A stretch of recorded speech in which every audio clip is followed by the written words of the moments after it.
ओम शांति। 21 फरवरी 2023 के ईश्वरीय महावाक्य। पहले सुनते हैं मुरली के मुख्य पॉइंट्स। बाबा ने कहा, कोई भी चीज़ में आसक्ति न रहे, देह सहित सब कुछ भूल जाओ। अब तुम्हें पूरा बैगर बनना है। जब कुछ भी नहीं होगा तो सब कुछ मिल जाएगा। इस ईश्वरीय बचपन को कभी भूलना नहीं है, ना ही कभी बाप का हाथ छोड़ना है, नहीं तो महाराजा महारानी नहीं बन सकते। बाप है चुंबक और तुम आत्माएं हो सुइयाँ, लेकिन अभी आत्माओं रूपी सुइयों पर विकारों की कट चढ़ी हुई है। जब बाप की याद से इस कट को उतारेंगे तभी बाबा की तरफ कशिश होगी। तुम्हें शिवपुरी और विष्णुपुरी की तरफ ही बुद्धि का योग लगाना है, बाकी सब भूल जाओ।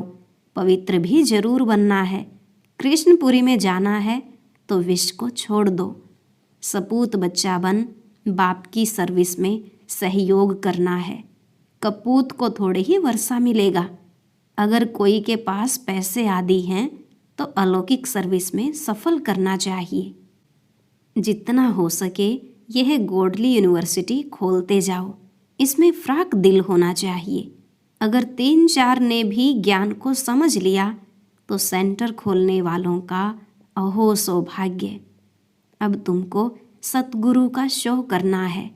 अगर काम क्रोध में आए तो गोया सतगुरु की निंदा कराई, फिर पद नहीं पा सकेंगे। कभी क्रोध में आकर वाद विवाद नहीं करना है।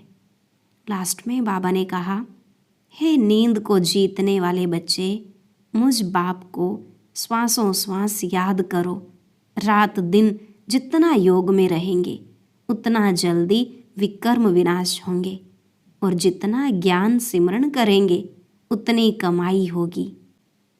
कम से कम 8 घंटा देही अभिमानी बनने की मेहनत करो, फिर भले शरीर निर्वाह अर्थ कर्म भी करो।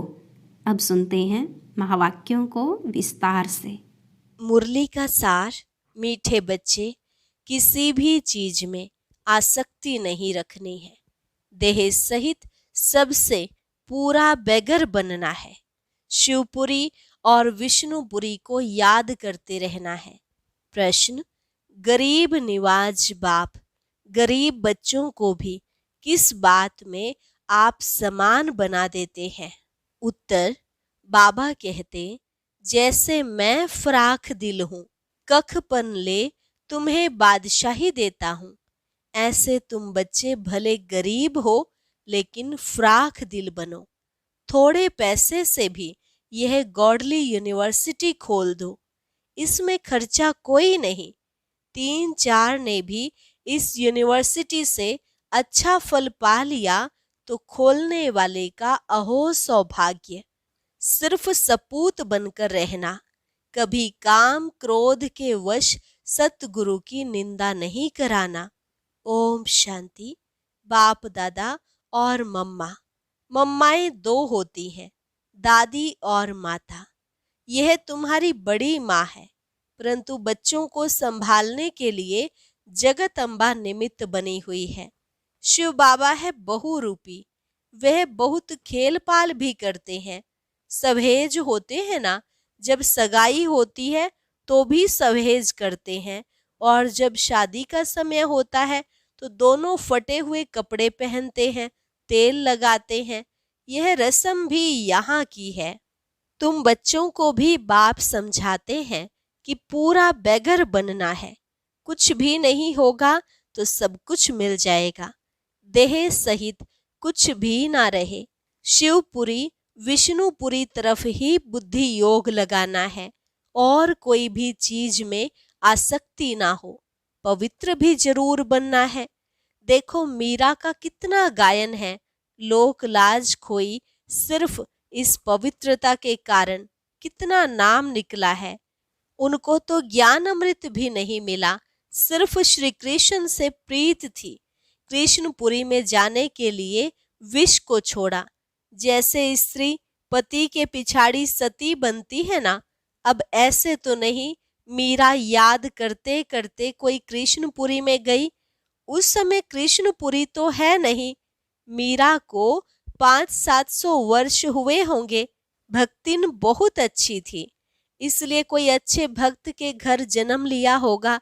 उनका नामाचार कितना चला आता है। वह तो मीरा भक्तिन थी। तुम सभी ज्ञान मीराएं बनती हो। तुम आए हो सूर्यवंशी चंद्रवंशी महारानी बनने के लिए। भले पहले अनपढ़े पढ़े के आगे भरी ढोते हैं, परंतु महारानी तो बनेंगे ना। अगर बचपन को भूल हाथ छोड़ दिया, फिर तो कभी नहीं महारानी बनेंगी और ही प्रजा में भी कम पद पाएंगी। बैकुंठ में तो आएंगे, परंतु कम पद। बाबा ने समझाया है, भक्ति करने वालों से पूछना चाहिए कि तुम क्या चाहते हो, कृष्ण की भक्ति क्यों करते हो। जरूर दिल होगी कि इनकी राजधानी में जाएं, परंतु वहां जाएंगे कैसे। बहुत मनुष्य कहते हैं हमको शांति चाहिए, परंतु अशांति तो सारी दुनिया में है ना। तुम एक को शांति मिलने से क्या होगा। हम तुमको 21 जन्मों के लिए सदैव सुखी बना सकते हैं। देवताएं इस भारत में ही सदा सुखी थे।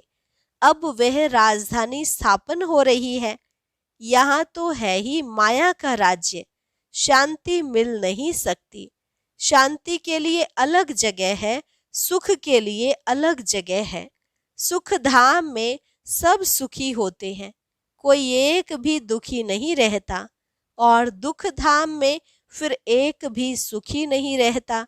यथा राजा रानी तथा प्रजा सब दुखी ही दुखी हैं। सुख धाम में कभी जानवर भी दुख नहीं पाते। शांति की दुनिया ही अलग है, जिसको निर्वाण धाम कहते हैं। कहते हैं फलाना निर्वाण धाम गया, परंतु गया कोई भी नहीं है। अगर खुद चला गया तो फिर क्या करके गया। सब दुखी ही दुखी है। कितने लड़ाई झगड़े हैं। वह कहते हमारे देश से हिंदू निकल जाए, वह कहते फलाने निकल जाए।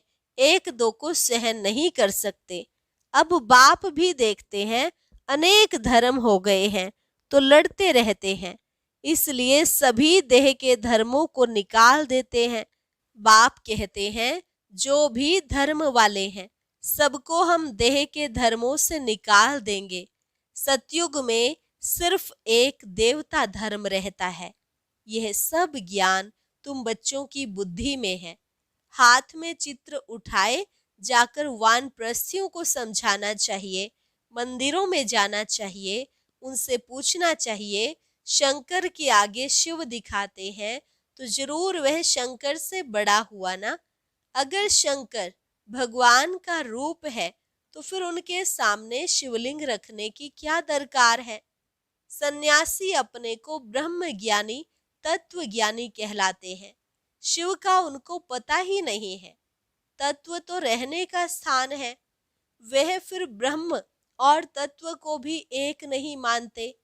अच्छा, ब्रह्म ज्ञानी तत्व ज्ञानी है, फिर अपने को शिव क्यों कहलाते। वह तो समझते हैं शिव भी एक ही है, ब्रह्मा भी एक ही है। अब ब्रह्म तो है ही रहने का स्थान। मनुष्य तो बहुत मूंझे हुए हैं। तुम बच्चों को अब होशियार होना है। तुम सन्यासियों को भी समझा सकते हो। उनसे भी कोई निकलेंगे जो असल देवता धर्म के होंगे। वह झट ज्ञान को समझ लेंगे। कोई 3-4 जन्मों से कन्वर्ट हुए होंगे तो इतना जल्दी नहीं निकलेंगे। ताजे गए होंगे तो झट निकलेंगे। बाबा में कशिश है ना। बाप है चुंबक, आत्माएं हैं सुइयां। अब सुइयों पर कट जंक चढ़ी हुई है। कट वाली सुई ऊपर कैसे जाए। पंख टूटे हुए हैं। कट वाली चीज मिट्टी के तेल में डाली जाती है। बाबा भी इस ज्ञान अमृत से सबकी कट निकालते हैं, फिर हम सच्चा सोना बन जाएंगे। तुम अभी पत्थरनाथ से पारसनाथ बनते हो। भारत पारसपुरी था, अब देखो सोने का दाम कितना चढ़ गया है, फिर वहां बहुत सस्ता हो जाएगा। तो भारत जो अब पत्थरपुरी बना है वह फिर पारसपुरी बनेगा। हमारी बुद्धि में यह चक्र फिरता रहता है। सारा दिन चक्र बुद्धि में फिरेगा, तभी चक्रवर्ती राजा रानी बनेंगे। दुनिया में इन बातों को कोई भी नहीं जानते हैं। तुम जानते हो, सतयुग में जो राज्य करते हैं उन्हों के 84 जन्म होते हैं। फिर त्रेता वालों के जरूर कम होंगे। कहाँ 84 जन्म, कहाँ फिर 84 लाख कह देते हैं। फिर तो कल्प भी इतना लंबा होना चाहिए जो इतने जन्म हो। यह है सब गपोड़े। हमेशा पहले तो चित्र सामने दे देना चाहिए। पैसा तो तुम कभी नहीं मांगना, तुम्हारा काम है उनको देना। कुछ भी उनको देना होगा तो आप ही देंगे। कोई दाम पूछे तो बोलो बाबा तो गरीब निवाज है, गरीबों के लिए फ्री बांटा जाता है। बाकी साहूकार जितना देंगे उतना हम और भी छपाएंगे। पैसा कोई हम अपने काम में थोड़े ही लगाते हैं।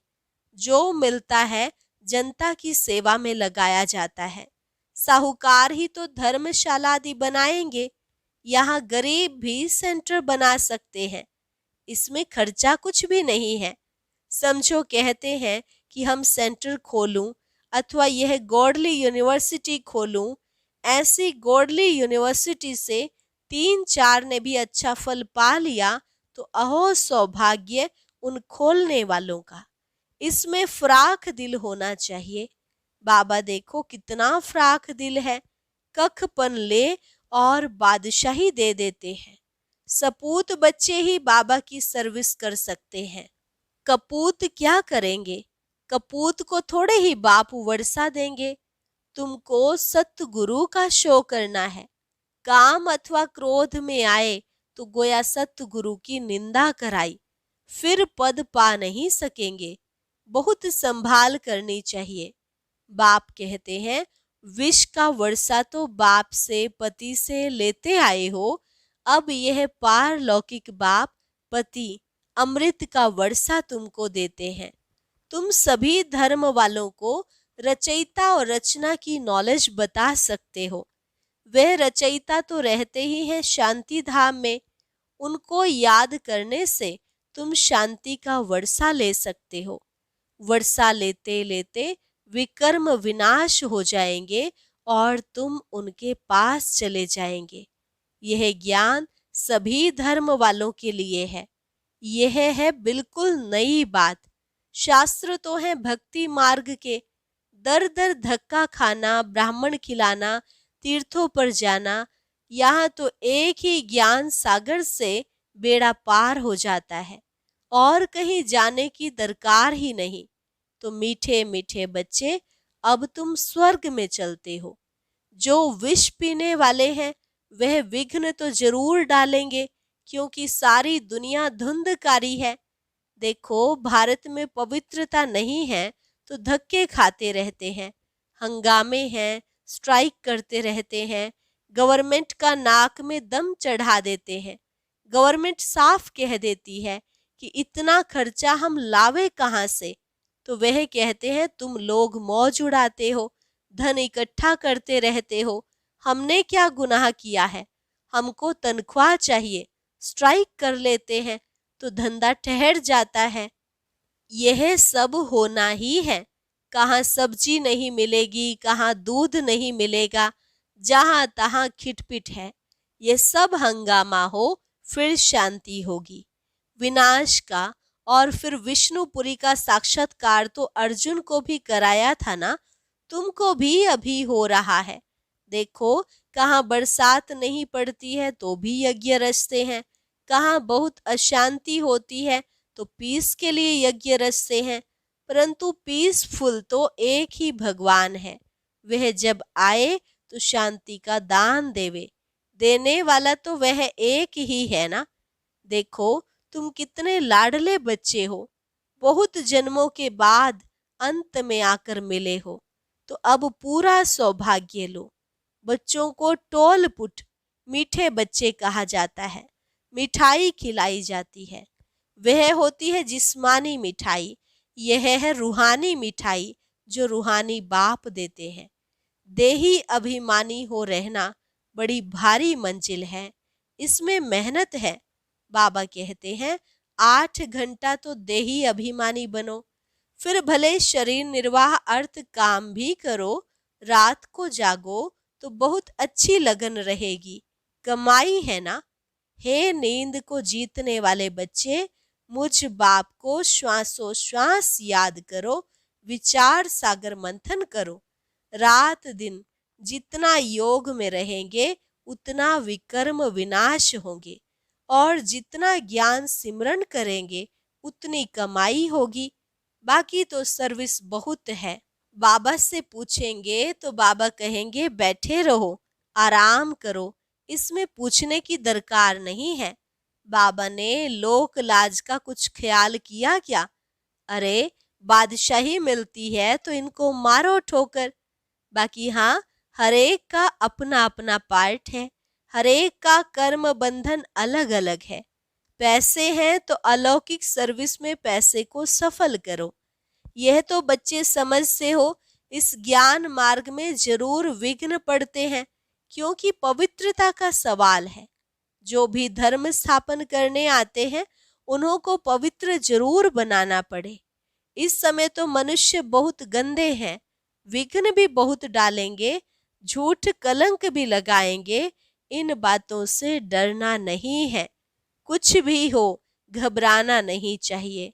5000 वर्ष पहले भी यह कलंक लगे थे, अब भी लगेंगे। झूठी झूठी बनावटी बातें भी करेंगे। किसको रिस्पॉन्ड ठीक ना मिलने से हंगामा करते हैं। आहिस्ते आहिस्ते सन्यासी उदासी सब धर्म वाले आएंगे। सबको बाप की नॉलेज जरूर लेनी है। यह चित्र भी सारी दुनिया में जाने हैं। कभी क्रोध में आकर वाद विवाद नहीं करना है। भले जाए कोई निंदा करे, गुस्से में कभी नहीं आना चाहिए। बच्चों को रिफ्रेश हो फिर सर्विस करनी है। दिन प्रतिदिन कायदे कानून भी सुधरते जाएंगे। दुनिया के कायदे कानून तो बिगड़ते जाएंगे, क्योंकि वह तो तमो प्रधान बनती जाती है। हम तो सतो प्रधान बन रहे हैं। अच्छा, तुम बच्चे हो राज ऋषि। तुम कहेंगे हम अभी तपस्या कर रहे हैं वानप्रस्थ में जाने के लिए। ऐसा जवाब देने का कोई मनुष्य को अकल नहीं है। वह तो वानप्रस्थ को समझते ही नहीं। तुम कहेंगे हम राजयोगी हैं, जीवन मुक्ति के लिए तपस्या कर रहे हैं। सिखलाने वाला है पारलौकिक परम पिता परमात्मा, ज्ञान का सागर है। ऐसे ऐसे माताएं बैठ समझाएं तो सब वंडर खाएंगे। बोलो, हमको पारलौकिक परम पिता परमात्मा पढ़ा रहे हैं भविष्य उच्च पद प्राप्त कराने के लिए। अच्छा, मीठे मीठे सिकिलधे बच्चों प्रति मात पिता बाप दादा का याद प्यार और गुड मॉर्निंग। रूहानी बाप की रूहानी बच्चों को नमस्ते। रूहानी बच्चों की रूहानी बाप दादा को नमस्ते नमस्ते, गुड मॉर्निंग। धारणा के लिए मुख्य सार। पहली पॉइंट, भले कोई निंदा करे, हमें गुस्से में नहीं आना है। किसी से भी वाद विवाद नहीं करना है। रिफ्रेश हो फिर सर्विस करनी है। दूसरी पॉइंट, नींद को जीतने वाले बनना है। रात को जाग कर भी बाप को याद करना है और ज्ञान का सिमरन करना है। देही अभिमानी रहने की प्रैक्टिस करनी है। वरदान, इंतजार को छोड़ इंतजाम करने वाले वियोगी के बजाय सहयोगी सो सहज योगी भव। इंतजार को छोड़ इंतजाम करने वाले वियोगी के बजाय सहयोगी सो सहज योगी भव। कई बच्चे इंतजार करते हैं कि यह छोड़ें तो छूटूं, यह टकराव छोड़ें तो छूटूं, लेकिन ऐसा नहीं होता। यह तो माया के विघ्न और पढ़ाई में पेपर समय प्रति समय भिन्न भिन्न रूपों से आने ही हैं। तो यह इंतजार नहीं करो कि फलाना व्यक्ति पास करे, फलानी परिस्थिति पास करे।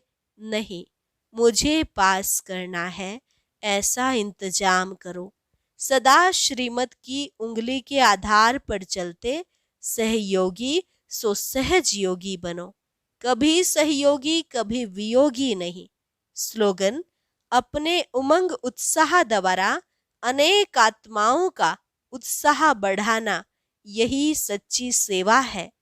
अपने उमंग उत्साह द्वारा अनेक आत्माओं का उत्साह बढ़ाना, यही सच्ची सेवा है। और आज का व्यक्त इशारा: आजकल मेजॉरिटी आत्माएं सोचती हैं कि क्या इस साकार सृष्टि में, इस वातावरण में रहते हुए ऐसे भी पावन आत्माएं कोई बन सकती हैं? तो आप उन्हों को ये प्रत्यक्ष में दिखाओ कि बन सकती हैं, और हम बने हैं। आजकल प्रत्यक्ष प्रमाण को ज्यादा मानते हैं, सुनने से भी ज्यादा देखना चाहते हैं। तो चारों ओर हर एक बच्चा बाप समान प्रत्यक्ष प्रमाण बन जाए, तो मानने और जानने में मेहनत नहीं लगेगी और बाप प्रत्यक्ष हो जाएगा। अच्छा, और अब सुनते हैं आज का अव्यक्त ज्ञान मोती।